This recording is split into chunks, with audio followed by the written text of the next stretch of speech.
टेक्नीशियनों को लेकर के काफी सारे लोगों को एक शिकायत है कि टेक्नीशियन लोग जो है वो काफी सारा पैसा लूटते हैं अगर उनसे कोई काम करवाते हैं तो। क्यों लूट रहे हो भाई? क्या बात होगी? क्या एक बार में लूट के ले जाओगे क्या पूरा?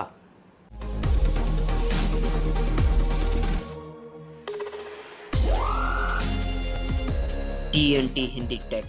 नमस्कार दोस्तों, मेरा नाम है राजेंद्र सिंह अरोड़ा और टीएनटी हिंदी टेक में आप सबका स्वागत है। और topic of the day episode 7 में आप सबका स्वागत है। तो काफी सारे लोगों की एक शिकायत है कि टेक्नीशियन लोग जो है काफी पैसा लूटते हैं यदि उनको कोई काम करने के लिए बुलाते हैं या किसी चीज को रिपेयर करने के लिए बुलाते हैं तो। देखिए क्या होता है कि कई जगह मैं काम करने जाता हूं तो काफ़ी सारे लोग यही शिकायत करते हैं कि हमने किसी को बुलाया था, वो काम करके चला गया और इतने सारे पैसे लेके चला गया और हमें जो है बेवकूफ़ बना के चला गया और ये काम दोबारा करने भी नहीं आया। मतलब इतनी सारी जो शिकायतें होती है लोगों के बीच में, ये काफ़ी हद तक बिल्कुल सही भी है और नहीं भी है। देखिए, जब हम किसी का काम करने जाते हैं, हम टेक्नीशियन की बात कर रहा हूँ, अगर हम किसी का काम करने जाते हैं तो उनकी प्रॉब्लम या उनकी कोई समस्या होती है, दोबारा से अगर वो समस्या आती है तो हमारा काम है कि उस समस्या को दोबारा देखे जाके या उसे दोबारा सही करने की कोशिश करें। यदि वो समस्या दूसरी निकलती है तो आप उनसे चार्ज ले सकते हो। अगर यदि समस्या आपने काम किया हुआ है और उसी के ऊपर निकलती है तो आप उसे सही करके आइए। देखिए, मैं सबको यही कहता हूँ कि आपको कस्टमर बनाने हैं, ना कि बिगाड़ने हैं, क्योंकि हमारी जो लाइफ है, हमारी जो टेक्नीशियन लाइन है, वो हमारी उम्र के हिसाब से 60-70 साल की उम्र तक चलती है। और उसके बाद में जैसे ही हमारे जो हाथ पांव ढीले पड़ने लग जाते हैं, उसके बाद टेक्नीशियन का जो लाइन है, टेक्नीशियन का जो काम है, वो कम हो जाता है या ना के बराबर होता है। उस समय जो है हम सिर्फ बैठ के काम कर सकते हैं, किसी के घर जा कर के काम नहीं कर सकते। एक उम्र ऐसी आ जाती है। तो ये हम सबको सोचना पड़ेगा और हम सबको ध्यान रखना पड़ेगा कि यदि अगर कोई कस्टमर की दोबारा से किसी चीज़ को लेकर के समस्या आती है तो आप उसे दोबारा से जाइए, ठीक कीजिए। देखिए, मैं कोई इस देश का प्रधानमंत्री नहीं हूँ जो आप मेरी बात मानो। ये आपके ऊपर डिपेंड करता है कि आप किसी की बात मानते हो या नहीं मानते हो। अगर आपको कस्टमर बनाने हैं या नहीं बनाने, या आपको कस्टमर बिगाड़ने हैं, तो आप अपने हिसाब से देख लीजिए आपको क्या करना है। लेकिन हमारी जो टीएनटी हिंदी टेक फैमिली है वो 1,80,000 की पूरी फैमिली बन चुकी है और उस फैमिली का सदस्य होने के नाते मैं आपको सिर्फ समझा सकता हूँ, बोल सकता हूँ। तो मानना नहीं मानना ये आपके ऊपर डिपेंड करता है। अब काफ़ी सारे लोगों को जो ये कई चीज़ों को लेकर के गलतफहमी है कि टेक्नीशियन लोग जो लूटते हैं, जो काफ़ी हद तक सही भी है और नहीं भी है। देखिए, नहीं इसलिए कह रहा हूं कि देखिए, टेक्नीशियन जो होता है वो अपने हुनर का, अपने काम का आपसे पैसा लेता है।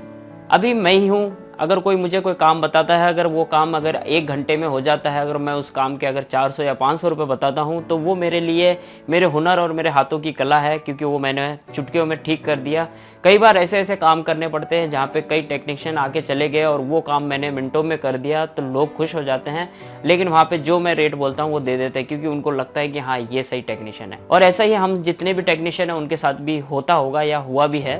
तो उस समय कोई पैसा लूटना नहीं होता, उस समय हमारा जो चार्ज होता है वो देना ही पड़ता है।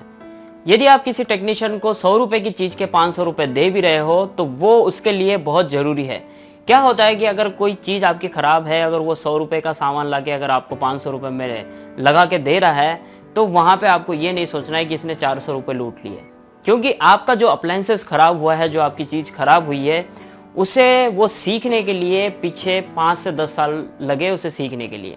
मतलब पिछले 5 से 10 साल में जाकर के उन्होंने वो सीखा है, उसके बाद में आपके अप्लायंसेस को रिपेयर किया है, तो वो उनके लिए बहुत ज़रूरी है। और जैसा कि मैंने बताया कि यहाँ पे ये कोई सरकारी नौकरी तो है नहीं टेक्नीशियन लाइन की जो रिटायर होने के बाद में पैसा मिल जाएगा। अभी टाइम होता है, अभी एक उम्र होती है जिस समय हम पैसा कमा के, जोड़ के, संभाल के रख सके। अपने आने वाली पीढ़ी और अपने आने वाली लाइफ के लिए जोड़ना बहुत ज़रूरी है और ये सिर्फ यहीं से कमा करके जोड़ सकते हैं। तो इस बारे में हम सब लोगों को सोचना होगा कि कोई भी टेक्नीशियन हो, किसी की नौकरी जो होती है वो कोई सरकारी नौकरी नहीं होती, इसलिए वो यहीं से ही पैसा कमा के जोड़ते हैं, अपना घर बनाते हैं, अपना परिवार चलाते हैं। लेकिन यदि अगर कोई टेक्नीशियन 100 रुपये की चीज़ के 1000 रुपये लेता है तो ये भी बात बहुत गलत है, क्योंकि यहाँ पे हमें इतना भी किसी लोगों को नहीं लूटना चाहिए कि 100 रुपये की चीज़ के सीधे 1000 रुपये ले ले। यदि हम में से कोई ऐसा करता है तो मैं उनसे यही कहूँगा कि आप एक बार 100 रुपये की चीज़ के 1000 रुपये लीजिए, काफ़ी मज़ा आता है, काफ़ी 2-3 दिन तक तो काफ़ी मज़ा आएगा, दोस्तों से भी बोलेंगे कि मैंने 100 रुपये के 1000 रुपये ले लिया, आज इससे ये कर लिया वो कर लिया। लेकिन एक बार जा कर के आईने में अपनी शक्ल देखते हुए आंखों से आंखें मिला करके पूछिएगा कि आपने 100 रुपये की चीज़ के 1000 रुपये लिए हैं, तो वो आपने सही किया या नहीं किया। ये आप एक बार सोच के ज़रूर देखना। आप अपने आप से महसूस करके देखना कि आपने ये सही किया या नहीं किया। एक बार के लिए हम ले भी लेते हैं, थोड़ी टाइम के लिए मज़ा भी आ जाता है, हम दोस्तों से बोलते हैं, हमारे टेक्नीशियन भाइयों को बोलते हैं कि हमने 100 रुपये के 1000 रुपये ले लिए, हमने ये कर लिया वो कर लिया। वो सिर्फ मज़े तक बात सीमित रहती है, लेकिन जिस दिन आप अपना चेहरा आईने में देख के आंखों से आंखें मिला के उस बात को सोचेंगे, तब आपको एहसास होगा कि मैंने जो 100 रुपये के 1000 रुपये लिए वो बहुत गलत किया। तो ये चीज़ भी आपको सोचनी पड़ेगी, ये भी बहुत इंपॉर्टेंट चीज़ है कि इतना पैसा भी हमें किसी से नहीं लूटना चाहिए।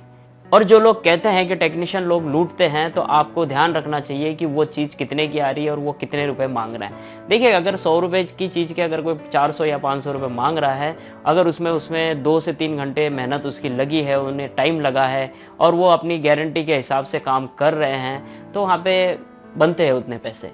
तो ये भी आपको ध्यान रखना है, क्योंकि वो उनके लाइफ के हिसाब से अपने पैसे जोड़ के रख रहे हैं। लेकिन इतना भी मत लूटिए कि लोग ये कहें कि सारे टेक्नीशियन लोग झूठ बोलते हैं और हमारे से झूठ बोल के जो भी सामान लेके आते हैं वो ज़्यादा का बता के पैसे लूट के चले जाते हैं। तो ये भी हमें नहीं करना है, ये आपको सोचना है। जैसा कि मैंने कहा कि मैं इस देश का कोई प्रधानमंत्री नहीं हूँ कि आप लोग मेरी बात मान भी जाए, क्योंकि मैं इस फैमिली का हिस्सेदार हूँ, मैं इस फैमिली का सदस्य हूँ।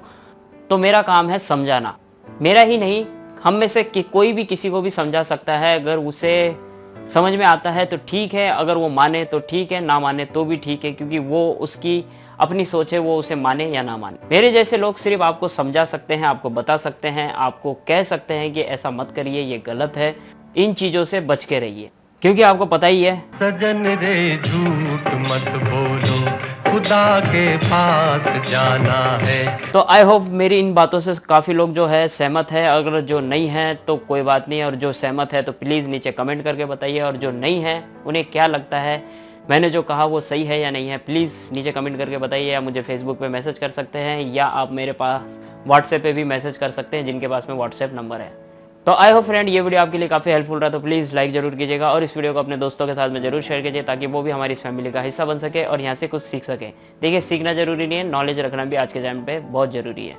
तो thank you so much watching this video. मिलते हैं अगले वीडियो में कुछ और नया लेकर के, कुछ और इंटरेस्टिंग लेकर के। तब तक के लिए अपना ख्याल रखेगा।